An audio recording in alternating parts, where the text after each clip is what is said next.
All right, we should be good. Back in the building.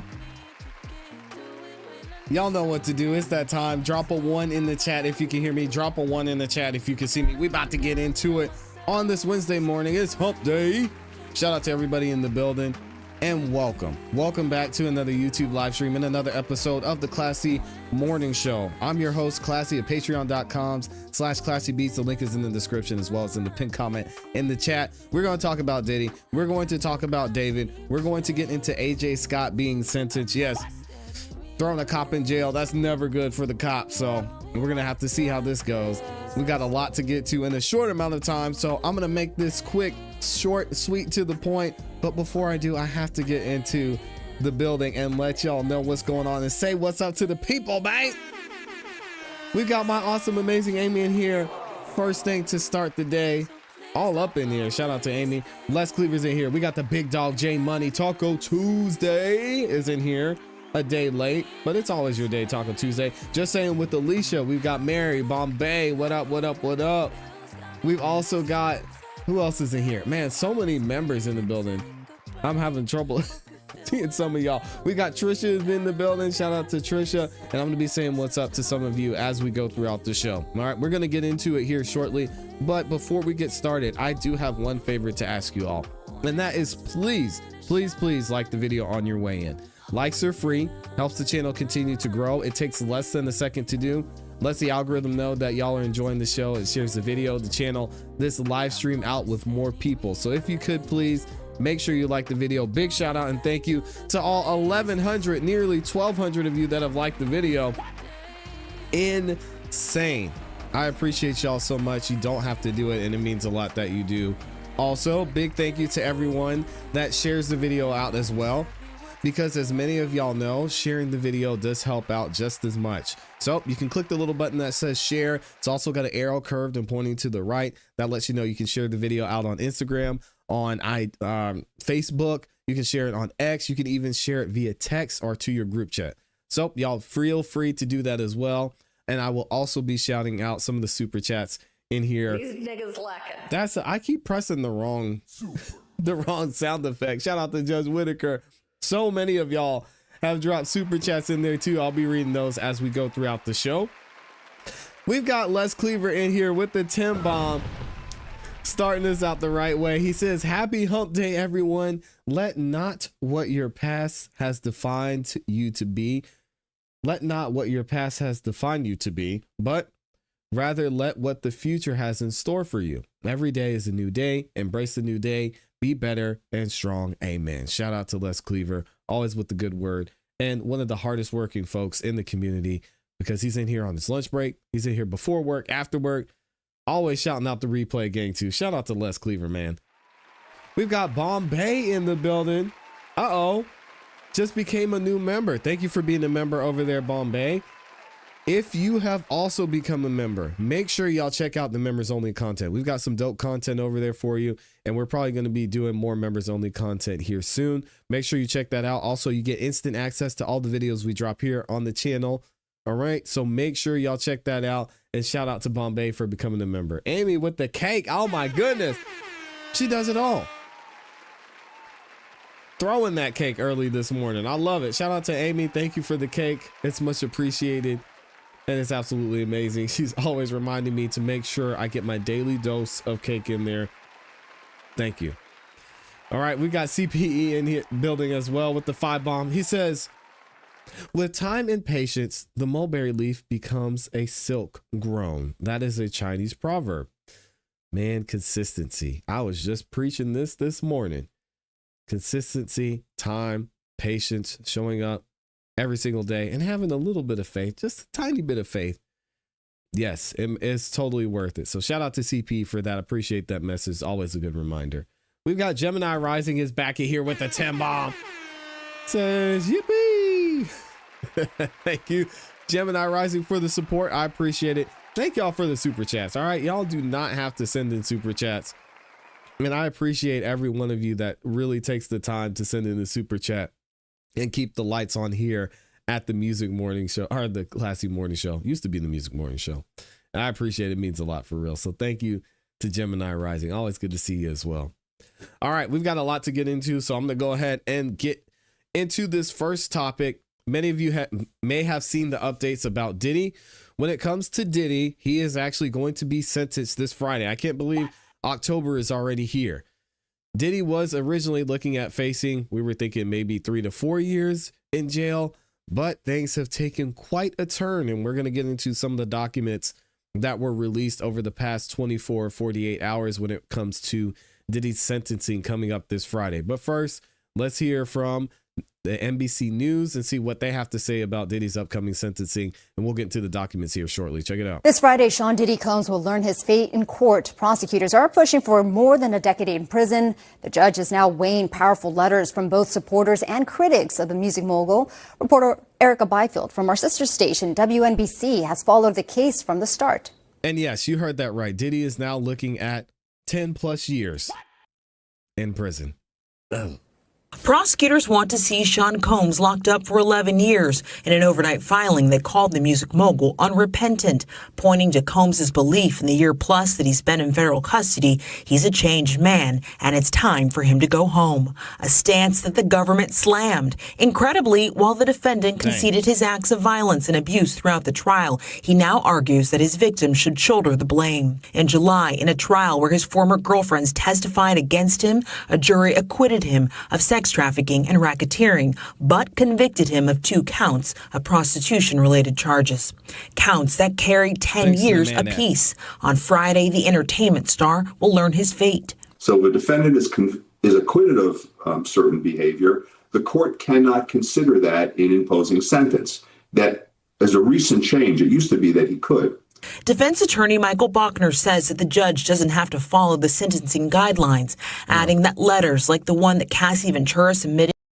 Yes, and Cassie wrote another letter. We're going to get into it here shortly. Now, I have the full document available for you guys. We're not going to go through it here because it's 160 something pages long, which is insane. But I did want to point this out. Shout out to Document Things. Says, in the matter of USA versus Sean Combs, the government has dropped the sentencing memorandum. And this gets wild. ClassE Ventura's impact statement is something to read. The full documents below, and I'll have that posted for y'all as well. And I can give you the link to the direct link if you want to look at it yourself. But let's go ahead and look into what's being said in this memorandum and what actually the state is looking to happen. All right. And shout out to Megan for posting this. She says the prosecutors are recommending 135 months in prison for Diddy. This came out of nowhere because we heard recently that they were only saying, maybe 3 to 5 years. No, that's all changed. Check this out. Throughout this case and over the course of this 7-week trial, this court has seen extensive evidence demonstrating the defendant's criminal conduct perpetrated across more than a decade. At trial, the defendant disputed that the government had made out particular elements of the charged federal offenses, but he largely conceded his conduct: the violence, domestic abuse, drug use and distribution, and bribery. The defendant will not be punished for any crimes of which he was acquitted, of course, but punishment for his crimes of conviction must take into account the manner in which he committed them. So basically what they're saying is, although didn't find him guilty of certain parts of this indictment, namely RICO and other parts of it we won't get into, you still have to take those alleged facts into account. According to the law, maybe, but I disagree with that. His crimes of conviction are serious and have warranted sentences over 10 years in multiple cases for defendants who, like Sean Combs, engaged in violence and put others in fear. Consistent with those cases and based on the corroborated evidence presented at this trial, the court should impose a sentence of no less than 135 months of imprisonment. Dang. A substantial term of imprisonment is also needed in this case because the defendant is unrepentant. That's not true. Incredibly, while the defendant concealed his acts of violence and abuse throughout the trial, he now urges that his victims should shoulder the blame. The defendant tries to recast decades of abuse as simply the function of a mutually toxic relationship. Well, that's somewhat true, but there's nothing mutual about a relationship where one person holds all the power and the other ends up bloodied and bruised. Again, I find it really hard to just move away or push away how ClassE and several other people were abused. Not okay, not right. So now on top of that, we obviously have to hear from ClassE. I know. Victim shaming. Y'all can come after me for the ClassE statements here, but ClassE had something she wanted to say in her victim impact statement because it has been found that she was a victim of a Mann Act violation, which basically means getting flued out. Won't get into that here. Mann Act needs to be changed, but let's see what ClassE had to say here. ClassE says, "Dear Judge A.S., I have been in a cycle of thought and then overthought." Okay, that's a weird way to start this. Anyway, I have been in a cycle of thought and then overthought writing this letter to you. If there is one thing I have learned from this experience, it is that victims and survivors will never be safe. Although I can hope for justice and accountability, I have come to not trust anything. I hope that your decision considers the truths at hand and that the jury failed to see. Dang, taking shots at the jury. No, ClassE, you were just anyway. For 4 days in May, while 9 months pregnant with my son, I testified in front of a packed courtroom about the most traumatic and horrifying chapter in my life. I testified that from age 19, Sean Combs used violence, threats, substances, and control over my career to trap me in over a decade of abuse. Y'all, I'm gonna make it through this. He groomed me into performing repeated certain acts with hired certain workers during multi-day freak-offs, which occurred nearly weekly. I was forced into lingerie and heels, told exactly how to look, and she was forced to take drugs and alcohol so he could control me like a puppet. These events were degrading and disgusting, leaving me with infections, illness, and days of physical and emotional exhaustion before he demanded it all again. These acts became her full-time job, used as the only way to stay in his good graces. That's not true. It's not true. I testified that I learned to read Sean Combs' signals, knowing that when he spoke of freak-offs, he was demanding them, and that refusing meant punishment. But also, she asked and begged for them and said she wanted them. So I'm guessing she's going to paint that as she was groomed and she just did it because she wanted him to be happy. ClassE, man, get out of here, dude. He controlled every part of my livelihood and threatened to destroy my reputation by leaking tapes, a threat he repeated often. His power over me eroded my independence and sense of self until I felt I had no choice to submit. If that's true, why she cheat on him like 4 times? When he believed I had wronged him or was not sufficiently responsive, he also threatened people around me and those close to me, including my family. I regularly worried that displeasing him meant putting my family and friends' safety at risk. I testified how beyond these threats, Sean Combs frequently used violence to get his way. Over the nearly 11 years we were together, over a decade, Sean Combs would hit me, punch me, stomp on my face, pull my hair, and throw my body to the ground against the wall. Disgusting behavior. The jury saw pictures of bruises on my back from Combs kicking me and saw a deep gash over my eye he caused when he slammed me into a bed frame. The entire courtroom watched actual footage of Combs kicking and beating me as I tried to run away from a freak off in 2016. People watched this footage dozens of times, seeing my body thrown to the ground, my hands over my head and curled into the fetal position to shield me from the worst blows. The physical violence caused bruises that makeup artists paid for by Sean Combs would cover up, as well as permanent scars all over my body. During my time with Sean Combs, I was in a constant state of hypervigilance. Okay. And sorry, these words are super tiny, y'all, so I'm going to try and read it. Just bear with me. As I was always anticipating demands for certain acts or otherwise fearing retribution for any perceived slight. My descent into substance abuse was directly correlated with an increased control over my body, my money, my freedom, and my free will. I used those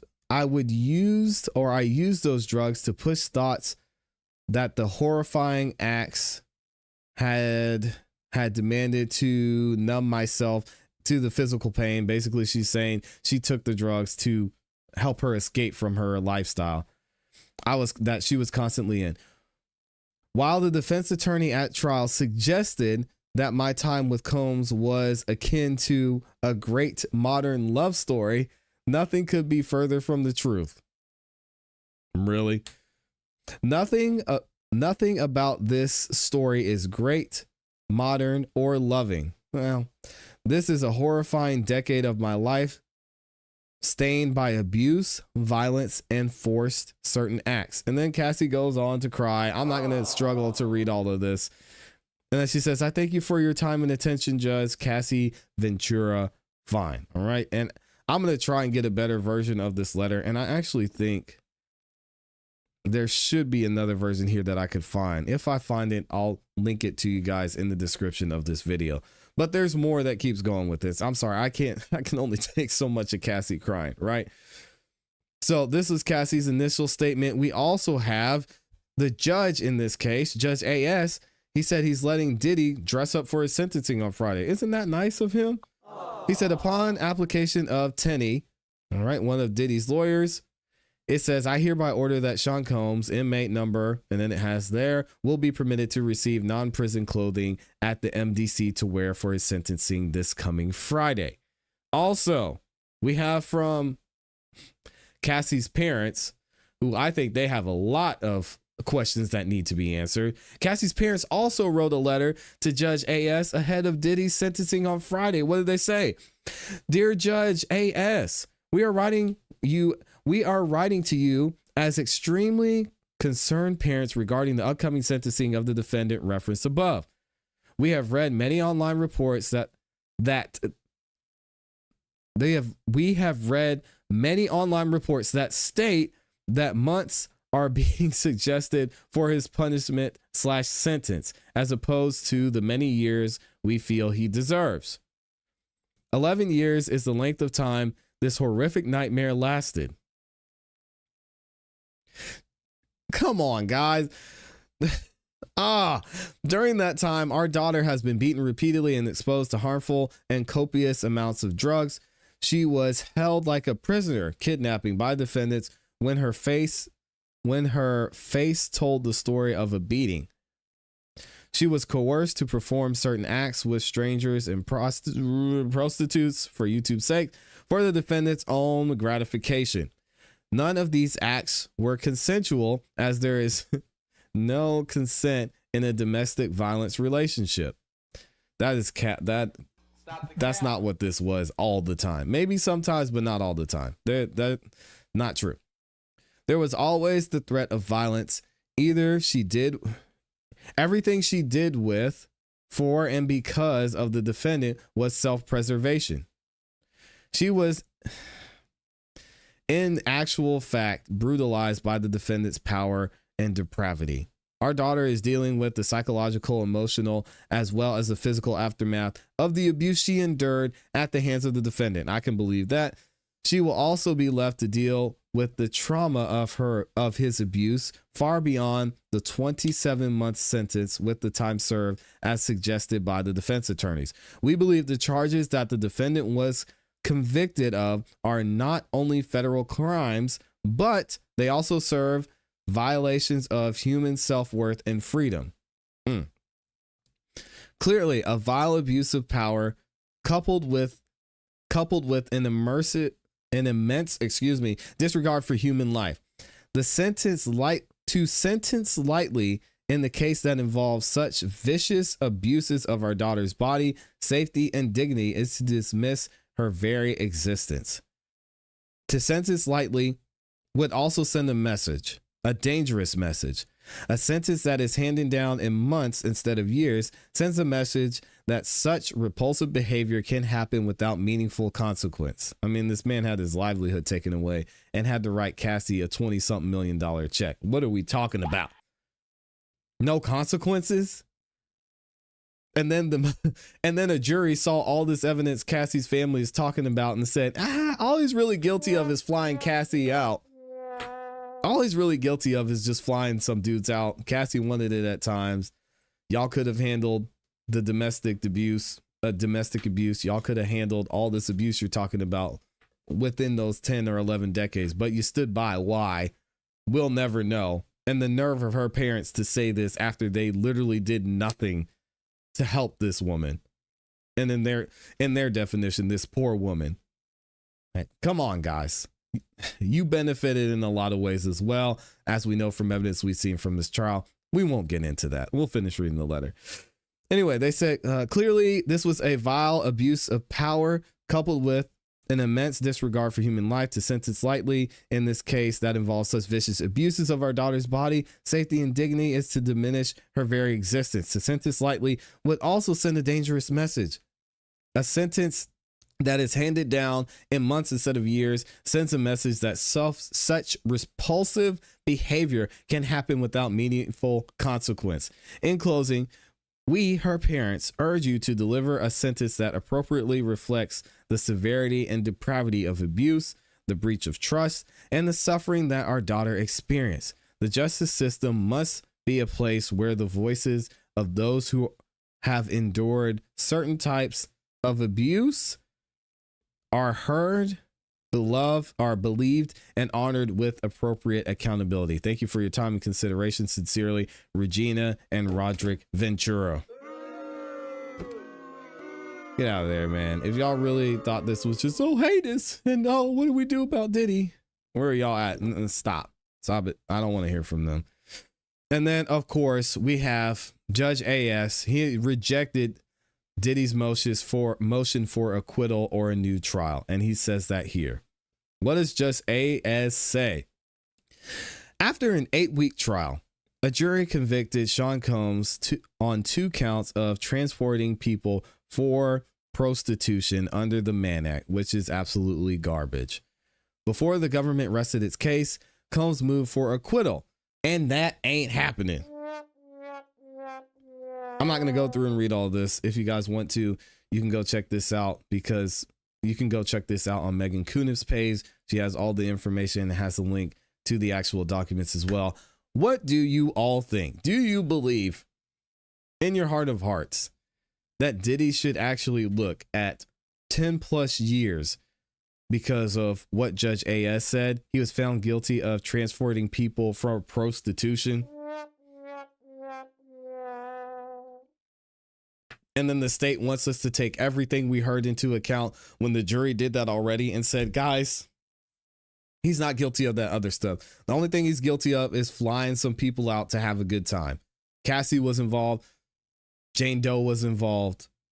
And we're not having it. If the state doesn't want to convict them and doesn't want to charge ClassE or Jane Doe, that's their business. But all they did was fly people out there to have a good time. Nothing else. What's going to happen here? Let me know what y'all think in the comments in the chat. This is insane. I can't do this, man. I can't wait to see what y'all have to say. Shout out to all 6,500 of you. Is that a real number? We got 6,500 people in here. Oh my goodness. Thank y'all for being here. All right.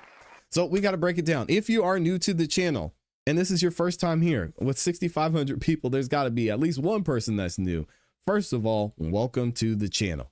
All right. We cover a lot of topics here and we do value opposing opinions. So if you're going to be in the chat, if you're going to be here giving your thoughts and you have differing opinions, please share those. Just make sure you're respectful. We love differing opinions here. We love having a conversation. That's how we move the conversation forward. Also, you will find that I unashamedly beg for comments. Not only do I beg for comments, I beg for likes. You have no idea, unless you're on YouTube, how important it is for you all to like the video. So if I could get, 4,000, 5,000 more of you to like the video, I would greatly appreciate it. Helps out the channel so much. It's free. It takes less than a second, and it lets the algorithm know that y'all are having a good time here, which I know you will, even if it's your first time. All right. So welcome to all the new timers. So good to see 6,500 of y'all in the building. My goodness. Insane. All right. So I know a lot of you are here because you want to hear about what's going on with David and this whole thing with ClassE Rivas.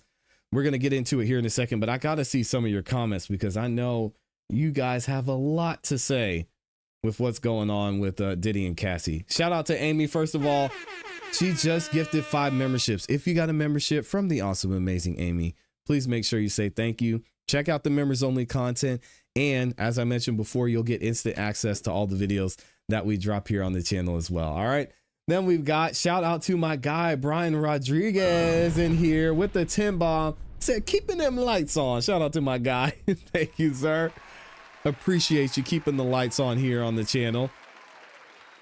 We appreciate it. Yeah, we got 6,500 people in here that want to hear about David and Diddy. What are y'all saying in the chat about Diddy? And again, as Amy said, please keep it respectful. If you have differing opinions, that's fine. Y'all go off. But, oh, man. Don't get me started on ClassE. I can't do it. Give him 10 years in prison and a bottle of baby oil. Oh, hey, yo, chill out. Nah, Diddy got too much fear and retribution linked to too many people. Give him time. 11 years is crazy for, that's true. It's crazy for a first time offense, not only a first time offense, but let's be real. If we're going to look at the Mann Act, I'm sure y'all know and work with people and have people in your family that have violated the Mann Act. If we're being real, come on, y'all. Come on now. Yeah, she was 19. He was 34. That is true. Give him every year possible without any credit for time served. Y'all are brutal, man. Jeez. Just for flying some chicks out? Wow. We watched ClassE get her you-know-what kicked up and down the hallway, and we still don't believe her. I don't get it. No, but this isn't an abuse case. Now, if you want to be like the state and you want to say, oh, well, Diddy admitted to being abusive, so you have to factor all that in. To folks that are focusing so much on that, the jury saw it too. And guess what? They said there was no coercion. They said there was no RICO violation. And they did not find Diddy guilty of the major charges. So don't say that to me. Say that to them. Say that to the people who were in the courtroom and actually had to look at the video and be like, eh. But does that really apply here? So again, be objective. ClassE got her money for getting kicked up and down the hallway. And yes, Diddy was a violent person. He should have kept his hands to himself. We don't disagree on that. What we're talking about here is 2 Mann Act violations. And as Judge A has said, he was found guilty on 2 counts of transporting people for prostitution. That ain't got nothing to do with ClassE getting kicked up and down the hallway. So y'all can write ClassE a letter and tell her you're going to be praying for her or something, but we ain't worried about it. At what point the freak even tried to extort her mother? Okay. See, y'all just want to point out where ClassE's a victim and where her family were victims and not point out their involvement. Again, if you bring up so much, but we're not going to talk about how ClassE was asking for freak offs. We're not going to talk about how ClassE was hiring people herself to participate in freak offs. We're not going to talk about how ClassE was defrauding or frauding other people into believing she was someone she wasn't so she could get them. She was picking the dudes, but we'll just focus on her being a victim. That's fine. Why the ClassE hate? I don't hate anybody. What am I missing? She was a teenager. She cheated because his, you know what, was I can't read that out loud. She wanted the nasty on her own accord, not because Diddy told her to. We can't have that conversation. People are going to get upset. Excusing away and defending abusive behavior is abusive behavior. Yeah, I don't think anybody should do that. Diddy was raised in the music industry, seeing this ish happen to him and others. So when it was time to be the man, he didn't understand why this was a bad thing. I think Diddy just had too much power, and I think he felt untouchable, because I think a lot has been revealed about his work with the federal government, and we didn't really get into it during this trial. But it was clear that Diddy had certain people he was connected with and certain people that he had influence with, and that probably made him feel untouchable. And when those 3-letter organizations needed the information that Diddy had, they had to go through this process. And that's why we are where we are now. That's in my opinion. He literally had them take a lien on their house to pay him $20K, which is truly $1 to him, so they wouldn't release the tape. He's not a good guy. Nobody's saying he's a good guy, and that story is not all the way accurate as well, because the reason Diddy was telling them he wanted his money back is because ClassE was sleeping with her trainer, and Diddy said, hey, listen, I'm not about to pay for ClassE to be messing with their trainer. That's her trainer. We're going to do this my way, and we're not going to do it at all. So she was messing around with him. Hey, y'all owe me some money. If you don't got it, ClassE, go ahead and ask your parents. Give me my money. I was not paying for you to mess around with Mr. Fine over there. Today is my second day. Thank you for being here, Mary. I appreciate you. What else are y'all saying about Diddy? Oh, Dr. EJ's in here gifting 10 memberships as well. And we're going to get into David shortly. Again, if you got a membership from my guy, Dr. EJ, make sure you say thank you.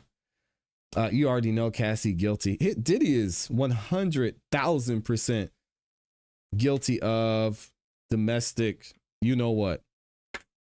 He should have kept his hands to himself, but that's not why we're here. Diddy is 1,000% guilty of the Mann Act, and he has to pay the price for violating those laws. As crappy as the Mann Act is, it's the law. So you got to move accordingly, or you got to do the time.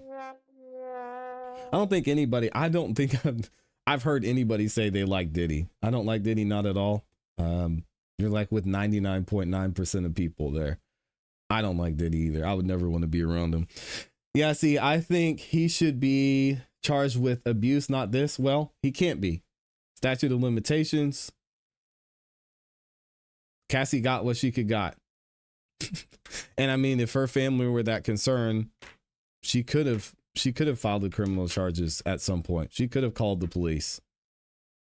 She could have pushed and pushed and pushed and had people supporting her, but they were all scared, which is fine. Diddy's being held accountable for that now, but he also had to write her a check, and he's in prison. I mean, what more do you want? Dang. Shout out to Dr. EJ. Mixed chick coming out of the shadows. We've got, murderers get 10 years. We're going to talk about a murderer shortly. I don't think Diddy should get 10 years. He didn't, anybody. That's fair.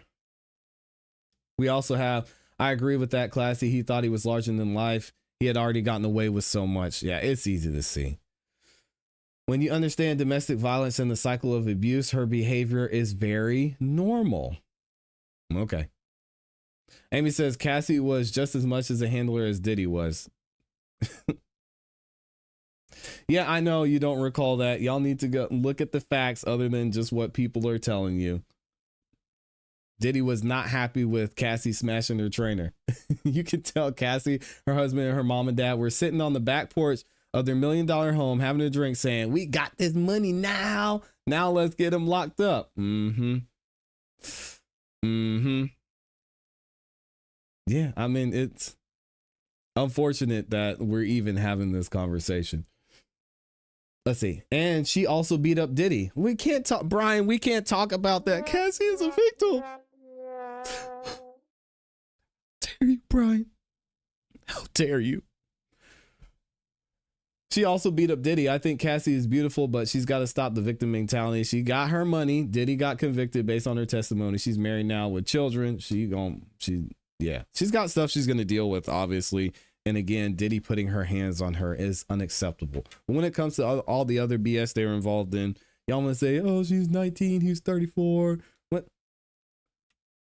No. The only reason Cassie was interested in Diddy in the first place was because he was Diddy. And if y'all want to do this, fine. Can we go back to the origins of Diddy and Cassie? Can we do that?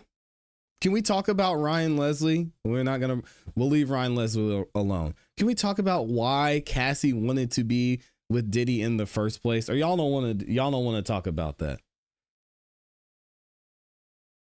And does that justify Diddy putting his hands on Cassie? No.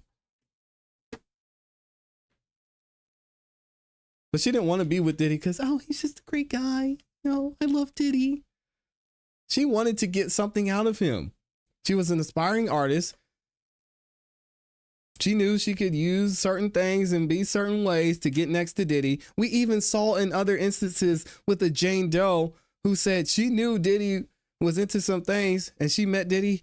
Diddy talked to her about it and she was like, oh, I mean, hey, if that's what type of time you on, let's do it. I'm cool. Whatever I got to do, I'll get next to Diddy. So come on, guys, man. We're not going to pour Cassie all day. Like if we're going to hold people accountable, let's just do it across the board. Okay. Jeez. No, my kids are going to use common sense. My kids know not to go mess with people like Diddy. So it's okay. It's okay. All right, let's keep it moving with this next one. I know y'all want to talk about David. Thank you again. Shout out to all 6,500 of y'all that are in here. Listen to me rant and defend Diddy up here. I'm sure there's some people that are appalled by what's being said right now. They'll be all right. All right, let's talk about David and see what's going on here. Shout out to TMZ because I'm so glad people are finally starting to look at what's going on in this case with David and Celeste Rivas. It's absolutely insane. If you haven't heard what's been going on with this entire David and Celeste Rivas situation, well, buckle up because it's about to get crazier. What happened? Well, there was a car that was impounded that belonged to allegedly this singer named David. David, he had been talking with or involved with this girl named Celeste Rivas for a long time. And this car that was impounded, unfortunately, was sitting there for a long time. Somebody noticed there was a smell coming from this car. And guess who they found in the trunk of this Tesla? Yeah, Celeste Rivas, who was involved with David. So there's been so much information that's been coming out since then. How the car was connected to David. His home in LA was searched by police. They were looking for blood. Don't know what happened as a result of that situation. And now we're starting to hear a lot of background story about David and Celeste being involved for a long time.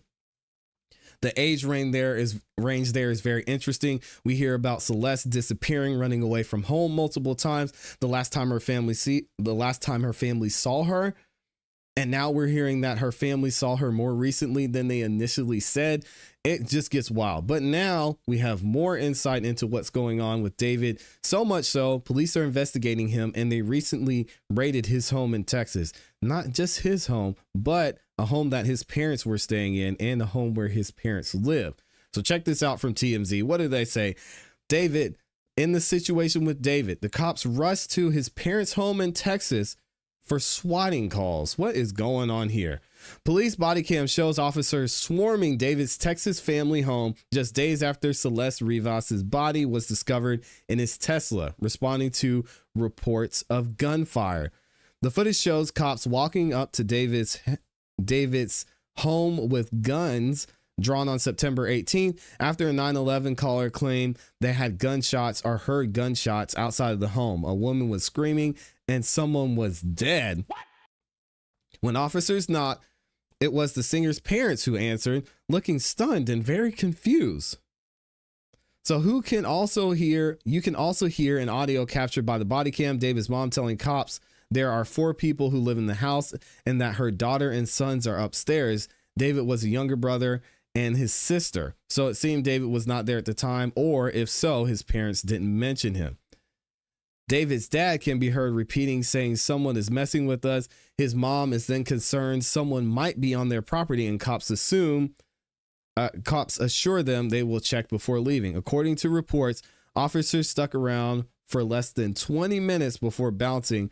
No incident reports was filed by the police, so it was clearly just a swatting prank. Well, we'll see what happens moving forward. As we have been reporting, David, his real name is David Burke, is tied to a shocking discovery of Celeste's body earlier this month, and TMZ has a report to talk about it. Here we go. I'll go out wide and keep you covered. Look at this video. This is crazy. Y'all imagine. I'm gonna keep you covered. Go ahead. I got you covered. Come right here. There's too many windows. Here, knock on the door. We got a phone call from here saying that somebody was dead. What? Is there somebody else that lives on this property that has your address? What's your address? No. That's it. That's it. That's what actually got. We got an address. There was a gunshot and a woman screamed. What? I don't know how David is still That's why we came up not here in custody. And then they talked to the caller. Whoever they were talking to said that there's a person dead. No, sir. I gotta ask y'all a question before we finish watching this video. How in the world is David still walking around? I mean, I don't want to tell any personal stories, but I've seen people get locked up for less. I mean, an officer could pull you over, lean to your car and go, smells like weed. Can you step out of the vehicle, sir? And you locked up. This guy, a person was found dismembered in his car, and we haven't even heard of him being interrogated by the police. This is wild. I've never seen anything like this in my life.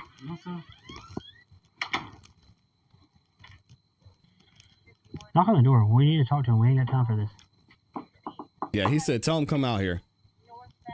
Ma'am, we got to figure out what's going on so we can leave, okay? They advised. We made contact. They said nothing happened here. She shut the door. Now she's calling 911. That's clear. We haven't received a call. I believe she's going to be in the process. Go ahead, give him a call if you want to verify it. Okay. All right, she's calling you now.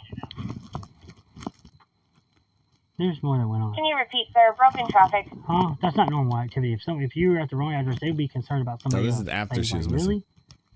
Like, you know what I mean? Like, they'd be trying to help. Can you send Tinder 42, sir? Sorry to bother you, but somebody called and said there was something. I mean, there was a person that they called on themselves. You know what I mean? It was like, hey, there's somebody dead. Someone's dead. That's why we had to take caution. You know what I mean? Wasn't trying to scare y'all. This house is way off the roadway. Those are David's parents right there. So you just opened the gate and came in? Yes, ma'am. I'll put it back. I have a gate just like it. I can try to get to my country. Yeah, when it's something like this, when they say somebody's dead, their life matters more than, you know what I mean? I hear. I didn't damage your gate. I just opened it. Okay. Oh, it ain't on their phone. And this is not a Texas. Yeah, that's an out-of-state number. Someone's messing with us. But it would ping here though, because wherever they call from, it pings and sends it to dispatch. What? So like whenever you call 911, wherever you are, it sends like a ping. That's how they know the address. And this address came up to this number? Yes, ma'am. That's where he was meeting. County to engine 42. So is there somebody on my property? It could be. We'll check the property for you. Yes, please. So we'll ride around. If you give me a layout, how's the property? Like, does it go further back? Like, no, it doesn't go any further back. It's right here, and then it goes Follow right the fence, there was a gate, and the fence around, which is a private fence. Well, him and I will ride around and check, and then we'll leave. You know? Yeah, okay. So that was a false alarm. You see, I don't like this kind of thing. So if I really do have an emergency, then... Yeah. Okay. Thank you, ma'am. Sorry. And for those of y'all wondering, this is taking place after, all right? So this took place just last week, which is wild. All right. So as we've been reporting, they say his real name, obviously we know, and the body of Celeste was discovered in his car. All right. Her remains were found in his Tesla in LA, and the sources were told that David's friends believe Celeste was 19 at this time. David met her and knew her when she was a lot younger earlier for probably the past few years. She'd been reported missing from Lake something. I'm going to mispronounce it, so I'll leave it alone. Lake E in her home in early 2024. Authorities believe she may have been dead for weeks before her remains were found. David has gone radio silent, canceling shows in the U.S. on September 19th and putting his deluxe album rollout Withered on hold. He has not been seen in public since ending his tour and moving out of the Hollywood Hills home that detectives executed a search warrant for. So what is going on, if anything, at this Texas home? This is going to be weird because I'm sure there's a lot of information that's going to come out, not only about this situation, but about what David's parents knew leading up to this, if anything, what the people around him knew. And speaking of people around them, shout out to Amy for posting this over on X. If you don't follow Amy on X, make sure you do that. You can follow her at IAMYLEIGH on X. The link will be in the description. We're going to hear from someone who was actually involved with Celeste in school and what he knew about David and what their relationship was like. So check this out. I guess she liked me, or she was looking for someone, and yeah, we started talking. And what school was this in? Lakeland Village. Was she sweet? Was she kind? Was she bubbly? What do you remember about her? She was really kind, and she said she wanted something serious. And how old were you when you met? She was young when they got together. 13 or 14. So at what point did you feel, or did you hear from Celeste that there were problems at home? She said how her mom didn't treat her well or whatever, and she didn't like where she was at.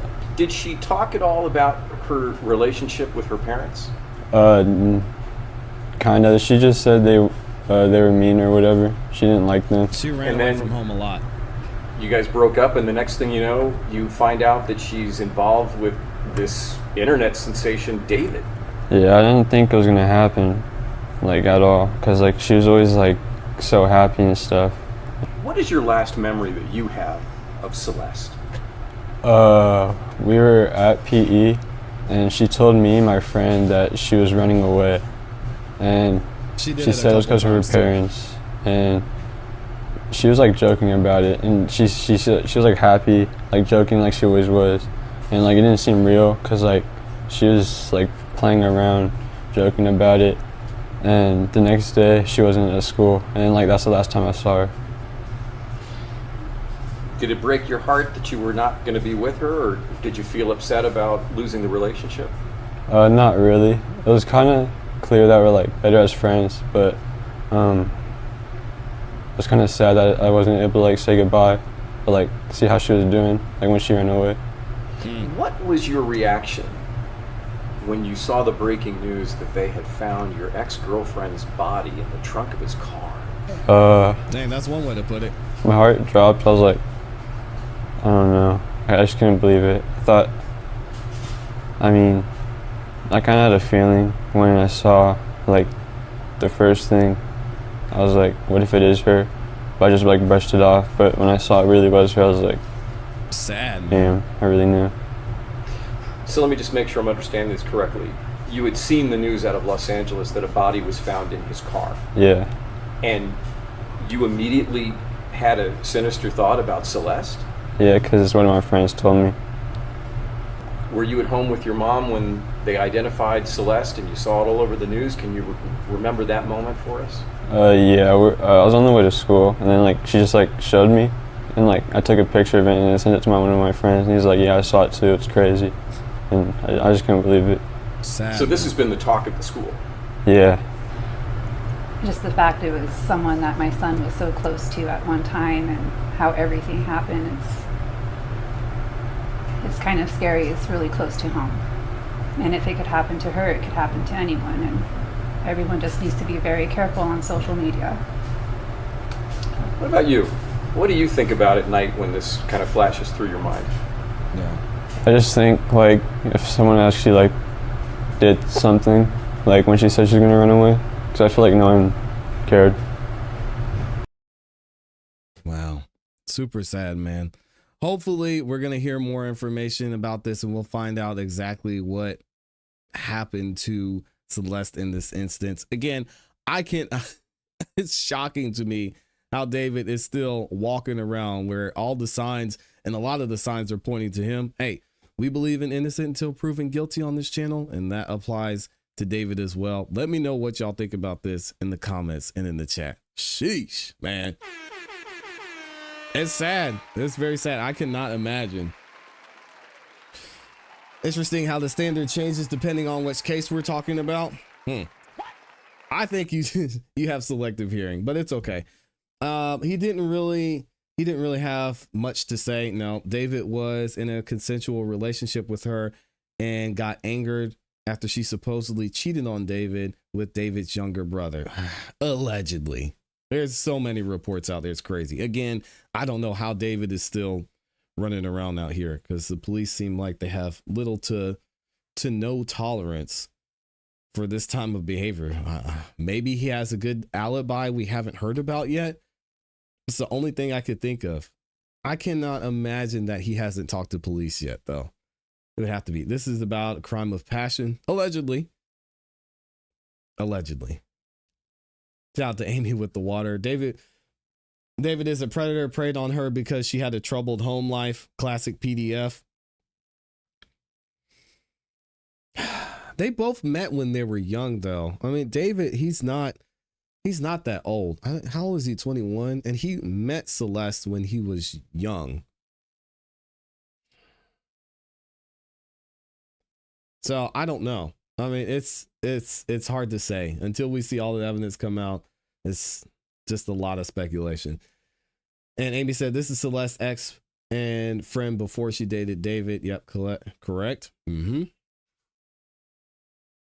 you say, please kindly hit the like button. Yeah, there's about 4,000 of y'all. We need to hit the like button. Can y'all please like the video? Likes are free.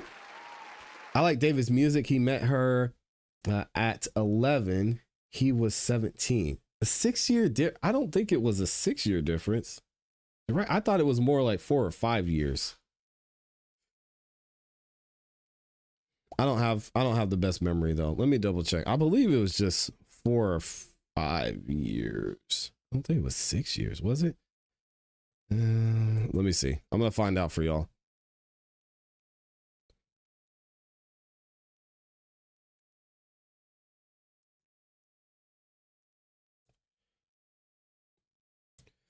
Going by Discord, I don't think it was that much.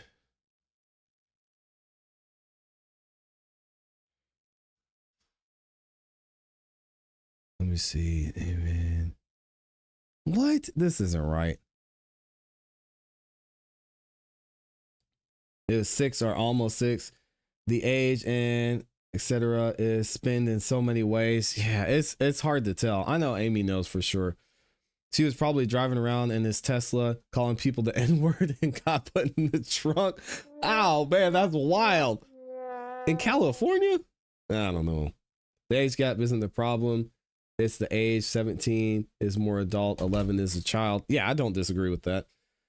That little girl was too grown and her mother probably didn't have the patience. We see that happen all the time. Sometimes they just, whatever, we're not doing it. We've got another video we're going to check out here in a second when it comes to this David situation. As I mentioned, TMZ has been doing some amazing reporting on this. And we've got some more updates when it comes to the evidence. So when it comes to David and what's happening behind the scenes, TMZ is going to give us an update on what's going on and what exactly the police are doing to investigate this. Also, we're going to hear some information about David and Celeste's relationship and how that played out over time and what possibly could have led to this happening. Again, all of this is a legend. David is innocent until proven guilty, and we have to go through the process and see how the evidence plays out. Let's see what TMZ has to say. I gotta skip the intro because of the music. On the death of Celeste Rivas, who was found dead in the trunk of singer David's car. To start with, what is clear is that the authorities have not yet determined how she died, and that is going to be a critical component. Was it foul play or some other cause? Right. Well, there has been new information that's come out about how she died as well, just to let y'all know. It has been reported that Celeste, unfortunately, was alive when she was dismembered. Terrible. I was talking to Amy about this. I said, man, I just hope that she was gone when this happened. No, she was actually, reports are saying that she was alive when this happened. It was very sad. Well, the death certificate was released today by the LA County Medical Examiner's Office, and it reveals something very interesting. It addresses one of the longstanding rumors about this case. Yes. About Celeste being pregnant. The ME's office says she was not pregnant at the time of death. And then the other thing we were looking for here was that cause of death, which we know is critical. Because listen, if it's not foul play, just as an example, and we don't know, it could be a drug overdose, it could be natural causes. Right. And then that the body was cut up after. But then there's no homicide. Right. And so they don't even know for sure whether there's a homicide, and the medical examiner is still trying to determine what caused Celeste to die. Right. On the death certificate, it says deferred as far as cause of death and manner of death. There are toxicology reports that usually take a couple of months, and since the body has been returned to the family, the only thing that would seem to be outstanding that's major are these toxicology results. Right. And like you were saying, Harvey, it's critical, because I talked to the police this morning. They need that component. It's a huge component. How did she die? They don't know yet. There's only so much they can do in their investigation. So at this point, they're not looking for a person of interest. They're not looking for a suspect because they don't know that there will be one. What's interesting about that, though, is that there are certain markers that would tell you right away, is it foul play? I mean stab wounds. There's certainly a gunshot, a strangulation. But the body was such awful shape. I mean, she could have been identified through dental work for all we know. But even if she didn't die of foul play, there's foul play here. I mean, the body was dismembered. Well, but there's right. So I know it's different level of. It's not. It's a huge difference. Is it murder or is it cutting up a body? And those are two very different charges. Yeah. Both very disturbing. And she was in the car for several weeks, just so you guys know. So she wasn't in there, and then they towed the car. She was in there for weeks and weeks, and possibly even over a month before they found her. Both very disturbing, but one way worse than the other, undeniably. We know that this is a complicated, and my source used that word, complicated case. They're going over all the evidence they have right now, which includes going over everything they found in the Tesla, data for video, and they're trying to figure out what exactly is going on here. So this is where it gets really interesting. Able to figure out who was they driving called it a complicated case, and they have data. If you see, now they have cameras on these Teslas. If you could see somebody walking up to the Tesla with a bag that they then placed in the car, you seem like that's the person you got to, at the least. Ain't complicated. Right. That part doesn't seem complicated. Yet there's something more that we don't know. They actually have data from the Tesla, right? They told me that they've got a lot of evidence that includes the data from that they didn't have to go to Tesla. Correct. And they're going through all of that to see if it will yield a clue. It's sad, man. They were very forward with, they don't know yet exactly what all is there. They are still going through all of it. The one thing they also said to us that I think is really relevant is they are examining the relationship between Celeste and David. Well, that's correct. Yeah, I mean, this is something that everyone has been talking about also, because she was 14 at the time of her death. How much did David know about her actual age? And what was the actual nature of the relationship? We know that we've spoken to people. And this is a video of David and Celeste on a live stream together. Who partied with them, who said that they certainly presented as boyfriend and girlfriend. Yeah. And they were shocked that she was that age. They thought she was a student at USC, 18 or 19. Right. So, look, here's where we are right now.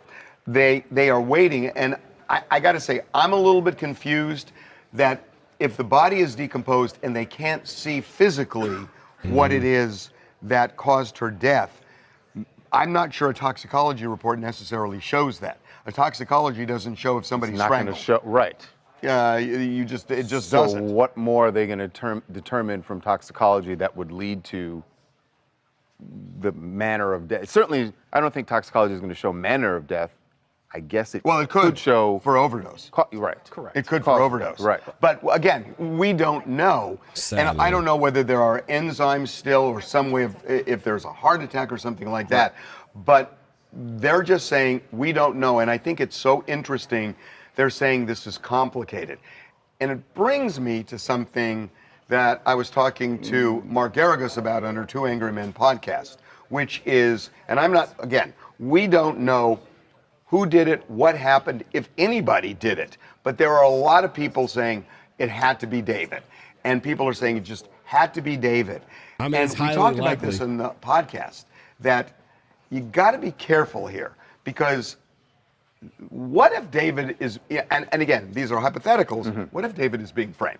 I mean, how easy would it be to say he's dating this 14-year-old girl, he's writing songs about her, so you put her in a Tesla parked right by his house. You put it in his Tesla. His Tesla. Right. Right Parked by his house. His house. Right. And you leave it there and abandon it, knowing it's going to be found. Would he do that? I get your point that looks far too obvious, right? My question is, it has been this long. Why haven't we heard of a conversation between David and the police? Why haven't we heard about that happening? And if he was able to clear his name, if he has an alibi, instead of canceling shows, instead of canceling an album release, why isn't David and his team just coming out and saying, hey, listen, we're just letting the police handle this. David's innocent. He's got an alibi. He wasn't involved.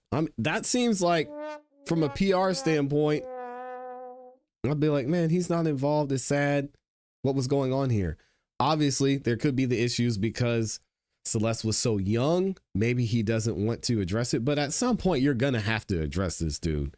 Even if it found out that he was set up by the cartel, you're going to have to address the fact that you were in a relationship with this young girl. So can we get it over with already? It's crazy. Yeah. It's so on the nose that he couldn't possibly have done something like that. Well, again, we always say that, but we're talking about someone, you're putting rational thought on someone who's done the most irrational thing. So whoever it is that did it, you can't necessarily assume that they are thinking rationally. Here's the problem I have with that. The LAPD is now saying the body was there for several weeks. Yes. Now, again, we don't know when the body was put in the Tesla. The car was there for several weeks, and I think they may be making an assumption it was in that trunk for the 2 weeks that the car was parked there. Sure. But maybe it went in the car at some point after, but after it was parked. But what if it's in there for 2 weeks? You're right that somebody who does something that horrendous might be out of their head and they just leave it. But then there are 2 weeks to move that car. Mm-hmm. Why wasn't it moved? Well, I mean, the other part of this is that David was out of town for a good portion, if not, actually, definitely most of August. We know he was on tour as of the beginning of the month. But not actually, that July. not that far from LA. In a But couple the of early situations. dates were not far from LA. They were in San Diego area, San Francisco, and Phoenix. Right. All areas that you can easily, within a day or less, get back to LA. So, and speaking of David's manager speaking out, shout out to TMZ for that. I did want to read this article to you guys because I think it's interesting how David's team is choosing to move and speak out amid all the accusations and the literal evidence they have of Celeste's body being found in his car. This is what they decide to speak about. Check this out. David's manager speaks out, denies getting an email about Celeste. So what happened here? David's manager has denied knowing anything about the teenager Celeste Rivas Hernandez and her disappearance, and refutes claims he received an email about her before she died. John Marshall, who manages the R&B singer and is the founder of Mogul Vision, commented on a TikTok saying he has zero knowledge of anything. Excuse me. After Hernandez was found dead in the trunk of a Tesla Model X registered to David on September 8th. I don't know where Hernandez is coming from because I've always known she's been called Celeste Rivas. So confusing there. Either way, he confirmed to LA Magazine that he wrote a statement posted under a TikTok video about this case. And the management says, I do feel he has possibly consulted with a lawyer, which is maybe why he didn't bring Celeste's name up at all. And he really didn't say anything else besides a denial of knowing anything. The Los Angeles Magazine contributor Lauren Conlin told News Nation's Ashley Monday. Hernandez has been missing since April 2024 when she was just 13. The news is tragic for so many and for her family, Marshall wrote. I hope the proper authorities get to the bottom of it soon. Let me remind people, a lot of this speculation is alleged. Yes, it is. That's true. Marshall also denied ever receiving an email from Hernandez's family after she was reporting missing for the first time as a runaway in 2024. The letter was sent by adults in Celeste's life. The day after the email was sent, Hernandez or Rivas returned home. He was just like, no, I never received any email, Collins said. I have no knowledge. And then we have the full statement here. This video is false and the person is misinformed, the manager says. This is the only time I'll speak on this matter for now. I was about to say, this has been a tough time for my family. As I am a father of 3 children, I have received no emails and I'm no one's roommate. I live full time at home with my wife and kids. My daughter is 14 and this news is affecting so many lives. I never received any emails and I had zero knowledge of anything. And I don't live in California. Also, I work remotely 90% of the time and my job doesn't require me to have much interaction with any of my clients or David, as there are many others that work with him on a day-to-day capacity, not me. This news is tragic for so many and for her family. I hope the proper authorities get to the bottom of it soon. Let me remind people, a lot of this is speculation and alleged. In the meantime, I'm with my family, helping them emotionally get through this news of this tragedy. Please report on factual information. Okay, so there we have it from the manager, who apparently doesn't know anything. What do y'all think about this? Let me know what you think in the comments and in the chat. Are we going to hear from David himself soon? We've already seen some movement with the shows being canceled and the album being paused. Is this a look into what's going to happen in the future? Y'all let me know what you think. And again, we still have 6,400 of y'all in the building. 2,000 of you have liked the video. Thank you. Thank you. Thank you. If you could, please, guys, I do not ask for much on the show, but can y'all please like the video? Likes are free, and I promise you're going to have a good time here. It really helps us out. All right. And what are y'all saying? Step away. Let me see. I'm really surprised you are victim shaming Cassie. I'm out. Yeah. Goodbye, man. I don't care. I don't have the other letters I don't have the other letters, so sorry about that. I wish you the best and God bless you. But if you gotta go ahead on.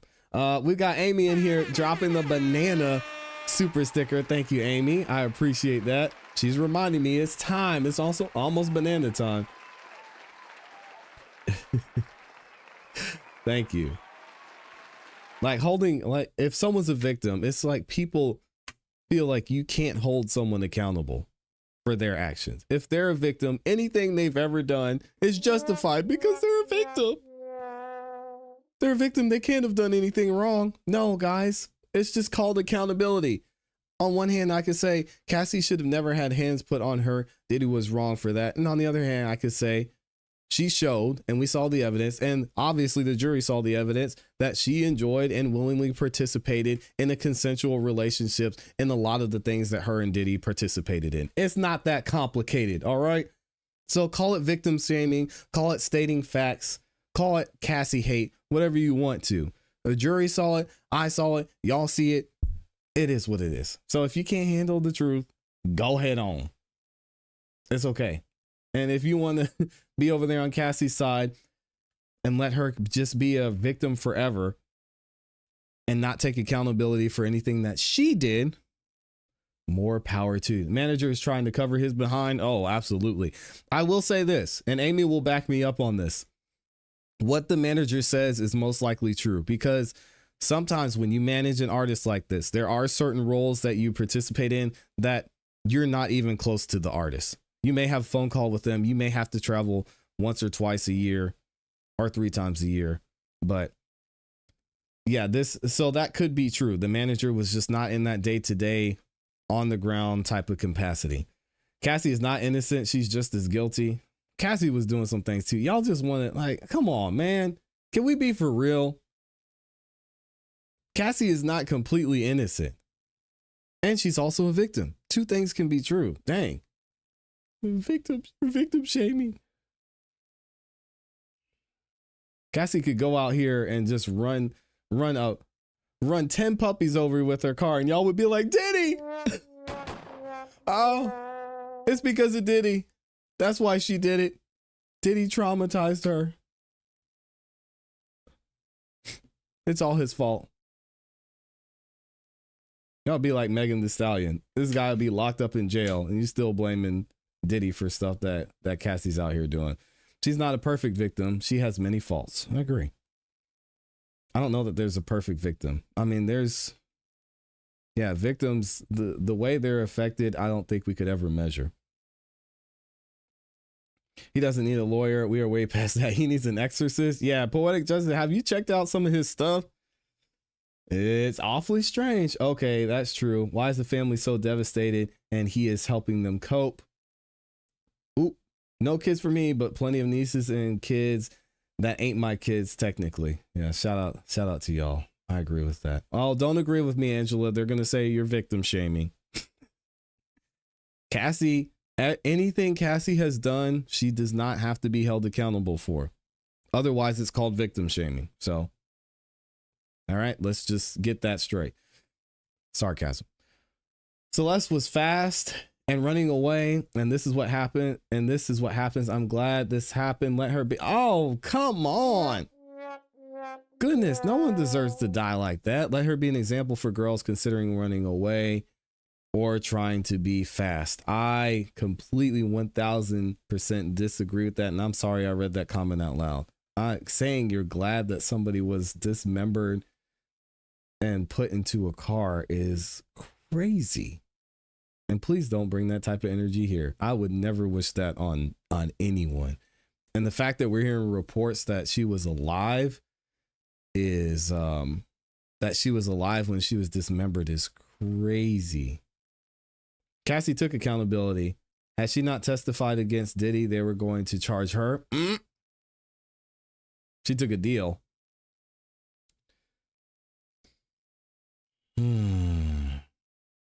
Every time's banana time. What are you talking about? All right, let's get into this one. We got to talk about AJ Scott sentencing. Oh man, I cannot believe this time is going by so fast. Thank y'all for being here. We've got so many things I wanted to cover here today, and this time is just flying. Oh my goodness. I'm gonna put Judge Whitaker up here because I don't have a picture of AJ Scott.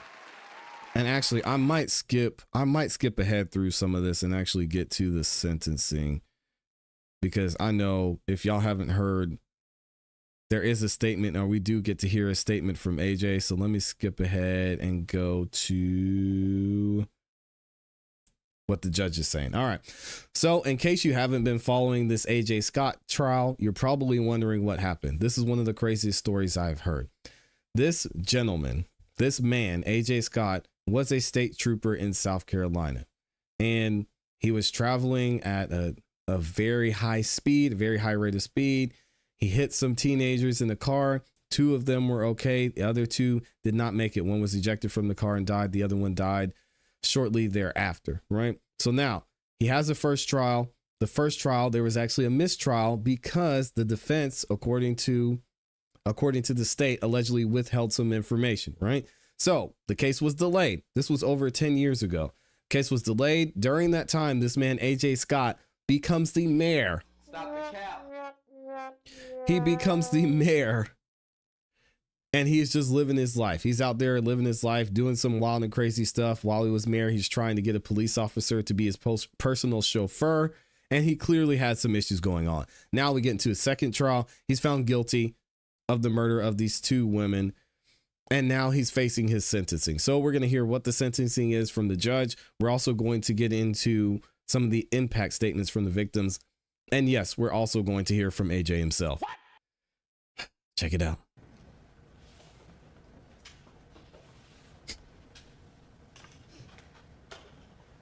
Before we get started officially, I just want to go ahead and say I know this is a smaller courtroom. I know it is cramped, and we are trying to work with that the best that we can. Is there anyone in the hallway?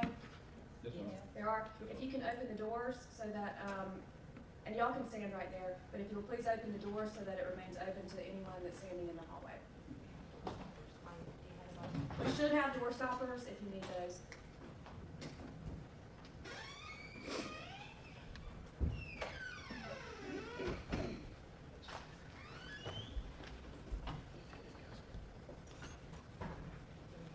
You see AJ Scott here in the lime green with his attorneys. His attorney was garbage, by the way. Gosh, listening to that guy was brutal. His attorney was trash. Is the sound low? I got you. The other two door stoppers, so you all don't have to be the physical door stoppers. Just for those in the hallway, if you will please just make sure that you do not block the entrance and exit. Sound should be good. Let me know how the sound is. And if law enforcement tells you to move, please follow their instructions because they're here to maintain safety and welfare of everybody in the courtroom. So please just follow their instructions if you're standing somewhere and they tell you not to. I'm going to move forward, but in just a minute they'll bring you those door stops. All right, cell phones. We had an issue during the trial, so I just want to make sure that if you have your cell phones, please turn them off. And please note that you are not allowed, even at this phase, to use your cell phone in the courtroom. There are 3 entities that are allowed to use a cell phone. If you see someone with a cell phone, please do not take that as permission that you may use your cell phone. So that the deputies know who is authorized to use the cell phone, if you are here with one of the following media outlets, please stand. The Atlanta Journal-Constitution, Court TV. Shout out to AJC, Court TV. And WXIA also. We don't care about this. Let's skip it. By vehicle guilty. Count 3, vehicular homicide. In August, and the jury returned its verdict on August 27th. And the verdict was as follows: Count 1, serious injury by vehicle guilty. Count 2, serious injury by vehicle guilty. Count 3, vehicular homicide in the 2nd degree. Guilty. Count 4, vehicular homicide in the 2nd degree. Not guilty. Count 5, speeding. Guilty. Count 6, reckless driving. Guilty. Pursuant to OCGA 17-10-2A1, I'm doing the pre-sentence hearing today, and the only issue here today is to determine the punishment to be imposed for the charges for which Mr. Scott was found guilty. The range of punishment for each count is as follows. Count 1, serious injury by vehicle. That is set by the Official Code of Georgia 40-6-394B, providing that a person convicted of violating that subsection shall be guilty of a felony and shall be punished by imprisonment for not less than 1 year, nor more than 15 years. Count 2, serious injury by vehicle, is also controlled by that same statute, and a person convicted of violating that subsection shall be guilty of a felony and shall be punished by imprisonment for not less than 1 year, nor more than 15. Vehicular homicide in the 2nd degree, that punishment is under OCGA 17-10-3, providing that a person convicted of that offense shall be guilty of a misdemeanor and punished by a fine not to exceed $1,000 or by confinement for a total term not to exceed 12 months or both. Count 5, speeding, that is also a misdemeanor, punishable by a fine up to $1,000 or confinement for a total term not to exceed 12 months or a combination of fines and incarceration. And count 6, reckless driving, and that sentence is pursuant to OCGA 40-6-390B, providing that a person convicted of such offense shall be guilty of a misdemeanor and punished by a fine not to exceed $1,000 or by confinement up to 12 months or both. I believe that we have some merger issues such that count 6, the reckless driving, would merge into counts 1 and 2. Is that correct? That's the best way, Yes, Judge. All right, so the reckless driving merges into the serious injury by vehicle for purposes of sentencing by operation of law. Yes. All right, and then count 5, the speeding merges into count 3, the vehicular homicide in the second degree by operation of law for purposes of sentencing. Yes. Yes, sir. Lock him up. All right, so today at the sentencing hearing, I'll hear additional evidence and extenuation, mitigation, and or aggravation of punishment, including a record of any prior criminal conviction, any pleas of guilty or no of the accused, or the absence of any prior conviction and pleas. After the verdict was reached, the defense requested a pre-sentence investigation. I issued an order for that to be completed and forwarded it to the Department of Community Supervision. Alexander Holbrooks was assigned to conduct the investigation. The defendant was the mayor, for yes. DCS. He provided that report to my office and also sent that report prior to today to the state and to the defense. I also was provided the following by Investigator Holbrooks: the defendant's driving history, his GCIC history, the other documents that he had viewed in looking at in reaching his investigation and report, and a table of sentences of current Georgia inmates serving time for serious injury by vehicle and that conviction. I've also received multiple letters on behalf of the state and or the victims and on behalf of Mr. Scott. Those were either sent directly to my office from members of the community and or by the attorneys for the state and or Mr. Pilgrim. Just for purposes of the record, I'm going to go ahead and list the individuals that sent the letters that I am talking about.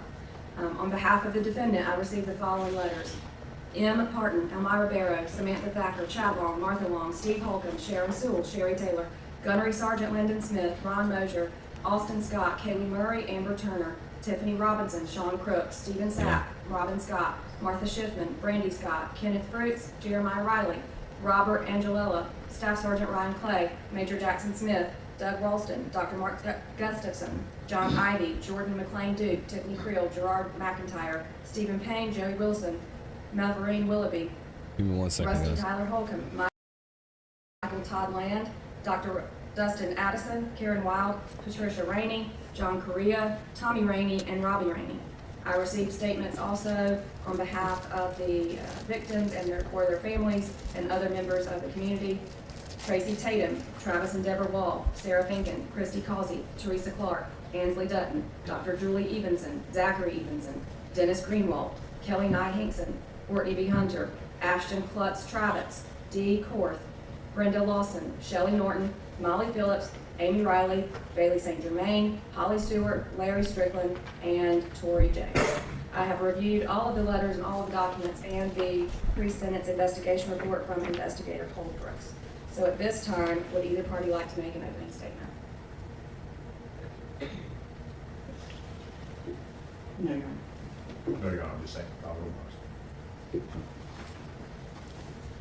Just for purposes of the record and to make sure that I'm correct in this, there are no pretrial notices or any 1710, 7A or C that apply in this case. Is that correct? That's correct.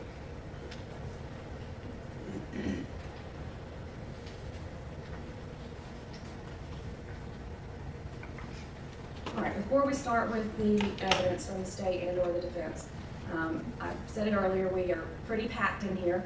And we have lots of law enforcement who are present. The law enforcement is here to maintain order and safety. With all of that being said, I cannot imagine the grief, the hurt, or the anger that any of the people in this courtroom may feel. The victim families, certainly I understand that you may be feeling a lot of emotions. I cannot imagine any of that. I understand that the emotions in this case are high. When anyone comes forward to give me a statement, I have asked the deputies to follow a certain order to get to this podium. Anybody giving any oral statement today, if you will direct those to me, and then we can make sure that we don't have any disruptions or any issues in the courtroom today. I have a job to do, so I need to make sure that everything is maintained so that that job can get done. When the witness approaches the stand, if it is from the victim or anyone the state calls, if you will please come behind the state's table and come to the podium. Anyone from the defense, if you will please come in front of the state's table and reach the podium so that you can be sworn in. I will swear in every one of the witnesses, and before you begin your statement, please state your name clearly and spell it for the court reporter, and then you can go ahead and make your statement. All right, the state can go ahead to present any evidence at this time.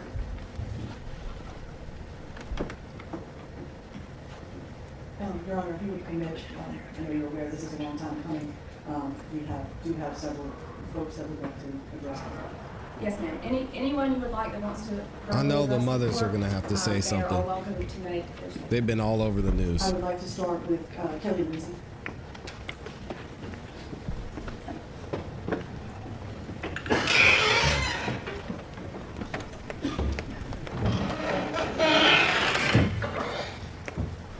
Sad, man. Good morning. Tap it and let's see if it's on. Yes, it's on. And you can pull it towards you. Good morning. Good morning. All right, Ms. Lindsay, please raise your right hand. Do you swear or affirm the statement you give is the truth and nothing but the truth? You can lower your hand.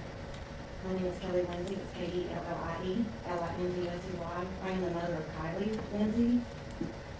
First, I'd like to say thank you for everything you have done. Thank you to the state for the great job they have done. And then I would like to address AJ Scott and ask him what he was doing 10 years ago today. Because I was burying my daughter today. 10 years ago, because you killed her. With that being said,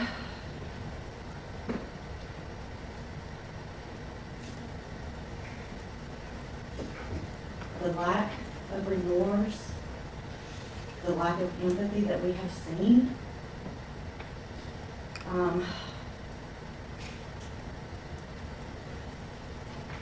sad. the I can't social imagine. media posts that we have been shown from a grandmother blaming myself and Leslie Woods, Isabella's mother, for the death of our own daughters is disgusting. And she should be ashamed. Dang. I'm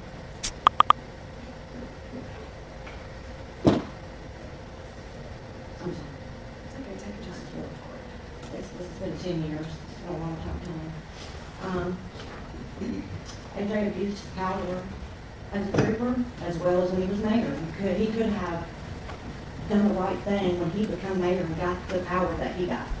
Instead, he chose to have his police officers pick him up out of different counties because he was too drunk to drive, arguing with people at a bar, unzipping his pants, seeing people in a park that weren't there. The list goes on and on. Do I feel sorry for some of his family? I do, because I know what they're losing. But they get to see him again, and we don't get to see our daughters. We have to go to their grave and go to a headstone. So they're blessed that they get to still see him.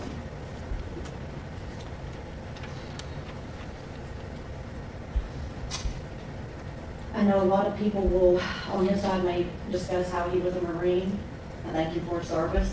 My son was also in the Air Force, and my son had to leave a month after this happened to go serve in Japan and grieve alone, all alone for 5 years. And I just hope that you take that into consideration and that the court sentences him accordingly to what he has done and what he has put our families through. And that's, thank you. Can I say something? Yes, sir. We'll just raise your right hand. Do you swear upon the statement you give is the truth and nothing but the truth? Thank you. You can lower your hand. Melvin Lindsay, ALLEN, LANDSEY. That was father. And if I can, I really just have one question for him. Why did you not pay the speeding ticket, reckless driving, and drag us through this? Make us see things we should never seen. I know it's hard to hear him. We could have said this draw twice, but we had to see this disgusting pictures of our children. No backdoor this on the way through it. You smile at me, smirk at me every time y'all two get away with lawless things. Disgusting. And I don't understand how a man does that. So, can you tell me why you didn't pay the $2,000 and let us all go on? We paid you that money to protect us. And instead, you was after breaking the same laws that you was imposing on the citizens and the taxpayers of this community. It's true. And felt no remorse, no accountability you shouldn't have brought upon you. You were guilty of nothing. And I just want to understand. So Are you not feeling any guilt for what you did? Yep, that's him, J Money. You didn't kill our daughter. You killed our daughter. You may not have been found guilty for our daughter, but you killed our daughter because of your speeding and your choices that night needing to face the consequences. I don't understand how you look at the same pictures that we looked at and didn't see your own daughter's face. Because it could have been your daughter too. You should be ashamed of that. I just hope that this goes to show other workers, other police. Everything else is a job. That's just protect us and serve us. It's not hold us accountable, but the same laws that you're out here breaking and think you're above. Because this is what happened. They're saying that because he was a police officer. That was my only daughter, and he took something beautiful and wonderful and took her from this world. And they can't give her back.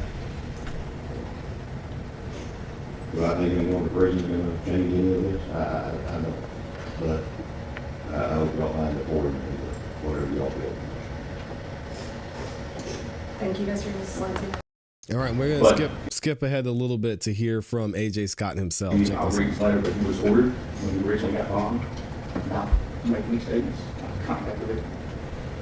And on my advice, which I would advise all of my clients, is I know not to do that. Don't reach out to the victim, don't reach out to the defendants, because that can be seen as harassment. It can be seen as intimidation. Let me see if I can rewind it here. Give me 1 second. I've asked, this court since my client 15 years to serve 36 months in jail. Your Honor, that is consistent, that is fair, that is impartial, that is based on facts and evidence. Ms. Chinchilla's life and the loss thereof should not be treated any lighter than the injuries of a young man, nor should their injuries be treated any more than the definition. Your Honor, I'd like to close with a reading of a letter I have spoken to Mr. Scott. Here we go. We got a letter from AJ Scott. 10 years that I've known him. He has expressed regret to me. He's expressed regret what happened that night, the decisions he made. But I'll read his letter, but he was ordered when he originally got bombed not to make any statements, not to contact the victim. And on my advice, which I would advise all of my clients, I know not to do that. Don't reach out to the victim, don't reach out to the defendants, because that can be seen as harassment. It can be seen as intimidation. Ultimately, will result in the revoking of the bond. But I do want to read this letter. Mr. Scott has given to me. He feels that he just can't get through reading this letter, so I'm going to read it for him. From AJ Scott. I'm sorry for my role in this accident, resulting in the deaths of Callie and Isabel. I really regret that night, every day for the last 10 years, and I will to the day that I die. I mean it when I say I wish it was me that died that evening, not them. I wish they were living their lives that they deserve right now. The world would be a better place if that was the case. Listen, guys, listen. I believe this. I believe it. It's tough. As hard as it is, I don't think AJ Scott was flying down the road, although as negligent and as reckless as it was, saying, oh, yeah, I hope some teens pull out so I can just. Yes, but this doesn't bring their kids back. And that, as a parent, is what you have to deal with and what you have to look at. Although I don't think this man was speeding down that highway with the intent of killing his kids, he did. Although your sorry is heard, is it appreciated? I doubt it. I know you as a family have boys in your hearts that will never be killed. I'm sorry for that. My two youngest daughters are now Isabel and Callie's age, and I can't imagine the pain of losing them. I understand your hatred of me, and I hope one day you can find in your hearts to forgive me. But I want you to know that I love each one of you, no matter what. I've been praying for you over the years, and I will continue to do so. I have regrets in my life, but that night is. Look at this mom shaking his head. I'm not shaking her head. Nobody is. However, I have tried the past 10 years to follow God's word and bring good into people's lives by helping those in need and by giving back to my community. I will continue to do so as much as possible for the rest of my life. I wish I had been allowed to reach out to you and to say these things and even more, but I was ordered by the court 10 years ago not to contact you directly or indirectly, and I was following my attorney's advice. I did not make statements to the media or social media. I just want you to know that this isn't because I didn't kill him, because I did. And I will be glad when the day comes I go to heaven and say all these things I need to say to Callie and Isabella. Thank you for your time today, and I love all of you, and God bless. You know, I will close with an observation. As I have lived in this life, as we all have lived, we all seek justice. We have different definitions of what justice is. But when it comes to us personally, when it comes to our family, our children, we want mercy. When it comes to our shortcomings and our misgivings, we want mercy. We cry for justice, but in reality, we want mercy. And Your Honor, here I think what I have recommended as a sentence is that justice and mercy. He should have known better. Feels both of those areas completely. And I've asked the court to consider that and consider the things that Mr. Scott has done with his life prior to this accident, even after this accident. The things that he's done in service of others, and that should matter. That should matter. If it matters nothing else, it should matter in this case. Your Honor, we ask you, and we'll leave it in your discretion to make a decision. Thank you very much, and I will say on the record, Your Honor, this case is unlike anything I've ever done before. And I want to applaud you for the way you handled this case, and I know this was dropping in your last path into the bench. I want to say thank you for the way you handled this case, and all of you who did it, all the extracurricular activities. Thank you for that. Regardless of what happens here today, that's still chances. You did a great job handling this, and it wasn't easy. And so I want to say thank you on behalf of the bar, on behalf of my office, and behind this. Thank you. Thank you. I think he needed to say that. Yes, ma'am. Because he could have said nothing. Thank you.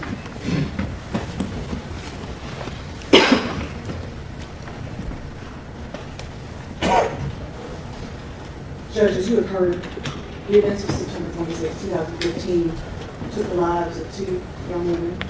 He did. Destroyed the lives of 2 young men and countless others. He did. And for what? 90 and 55? Because he could.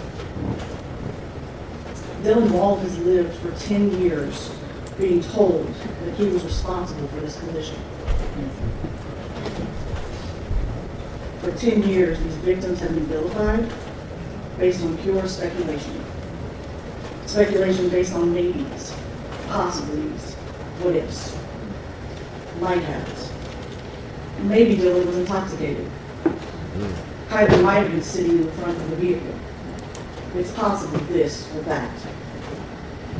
The jury has heard all the evidence, and none of these things were proven. Their verdict speaks the truth, that if the defendant had been driving the speed limit that night, this collision wouldn't have happened. Yep. The defense has provided the court with prior sentences for serious injury or particular homicide cases, most of which include DUI, and have asked you to treat the defendant differently in some respects because he was not under the influence. We would argue to the contrary. The most recent Georgia Department of Public Safety Policy Manual mission statement reads, the mission of the Georgia Department of Public Safety is to work cooperatively with all levels of government to provide a safe environment for residents and visitors to our state. In all endeavors, DPS personnel will provide the highest level of customer service while remaining committed to following our core beliefs of trust, fortitude, compassion, and professionalism. I can't imagine that the core beliefs of the State Patrol were that much different in 2015, when the defendant ignored the posted speed limit of 55 and 45-mile-per-hour warning signs of the upcoming intersection on a wet road to do what? Catch up on reports? Retrieve his radio?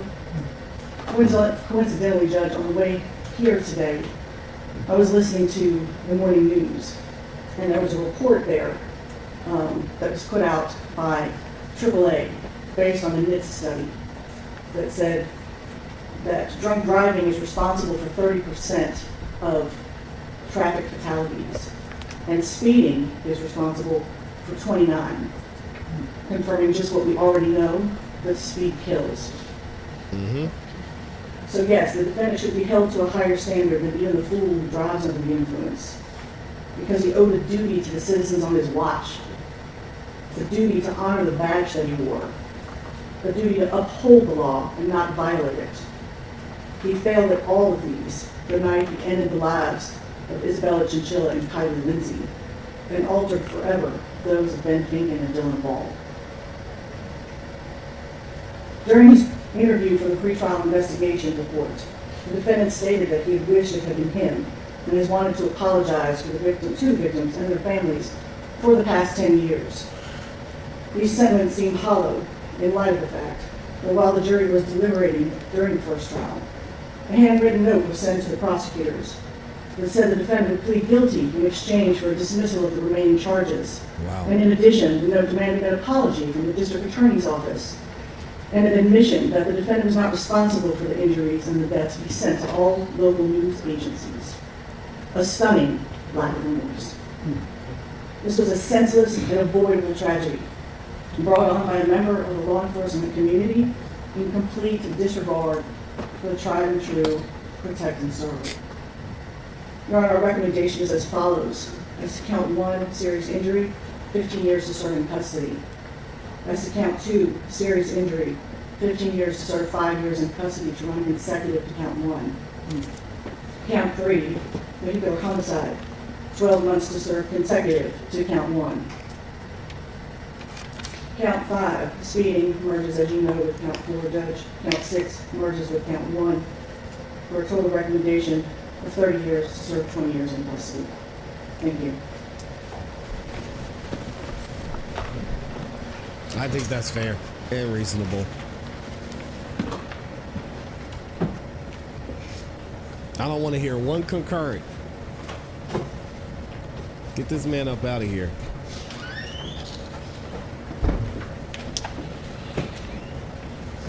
All right, let's skip ahead to what the judge has to say. Years ago, I was not even a judge. It has been a long time to get to this phase in this trial. When I scheduled this sentencing hearing, I had no idea it was the 10-year anniversary of the funerals for Ms. Chinchilla and Ms. Lindsay. And so to the family, I'm extremely sorry that I did that if it caused you any further pain. What a nice judge to I really point did that not know out. that this was the anniversary of the actual funerals. So please accept my apologies. That's why. I think everybody agrees that 10 years was a long time to get here. And there were multiple families that were forever impacted on the night of September 26, 2015. I agree with what Mr. Pilgrim said. There are only losers here. I have never lost what the people in this courtroom lost. And I say that for all families involved. But I've never lost a child. And I pray no one else the does. families and friends of Ms. Chinchilla and Ms. Lindsay, I'm very sorry. Some scars never heal.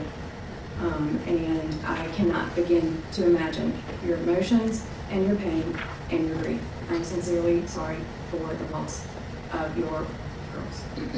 To Mr. Wall and Mr. Finken, I'm sorry for your injuries that you sustained. I want all of the victims to know nothing I say in this courtroom today is going to change the way that you feel, is going to change the way that your hearts hurt when you grieve your loved one, or you consider what happened that night. Nothing is going to take away the memory of that night and all of the lasting impact for anybody who experienced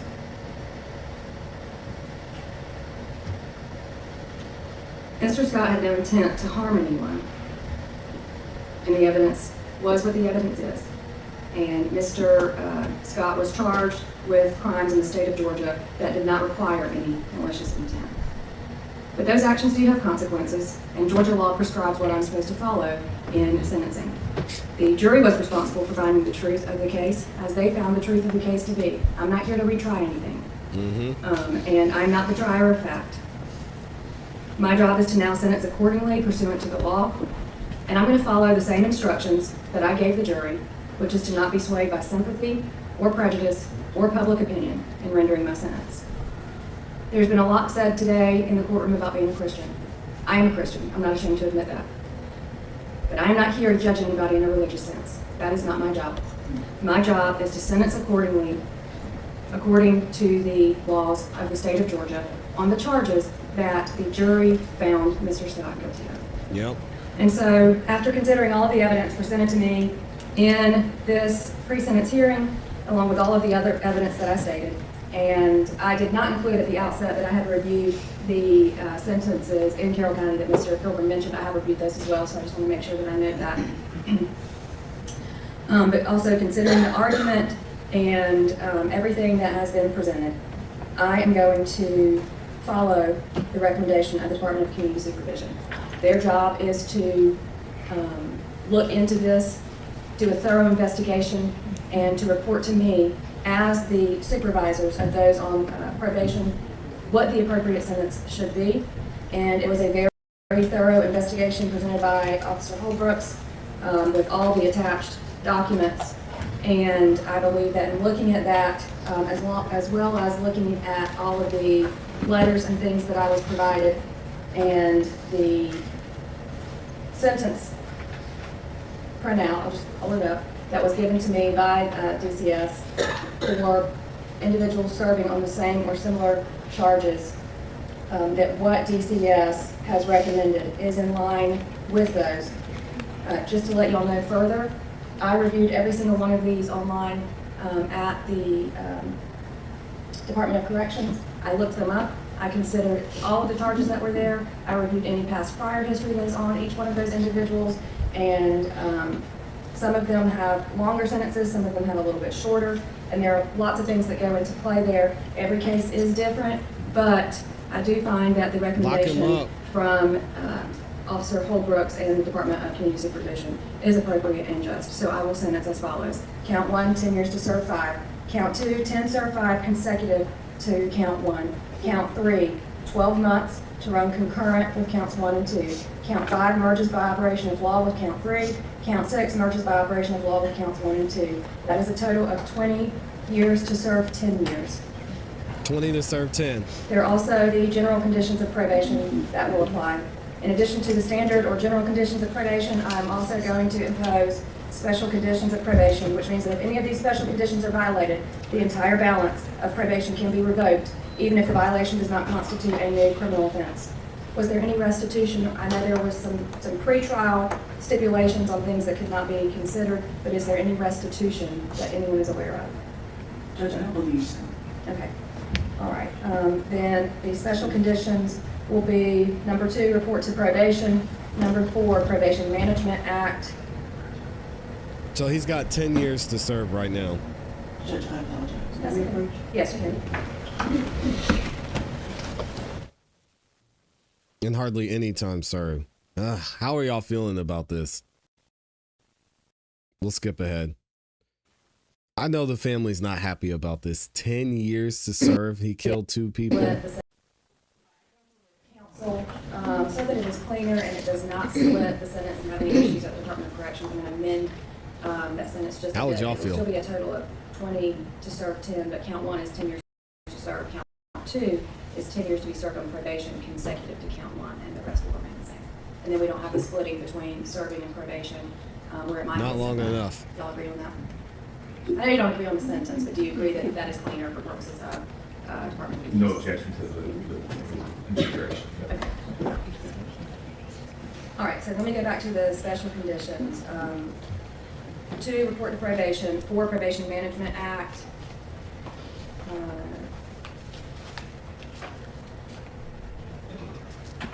11, drug testing and admissibility.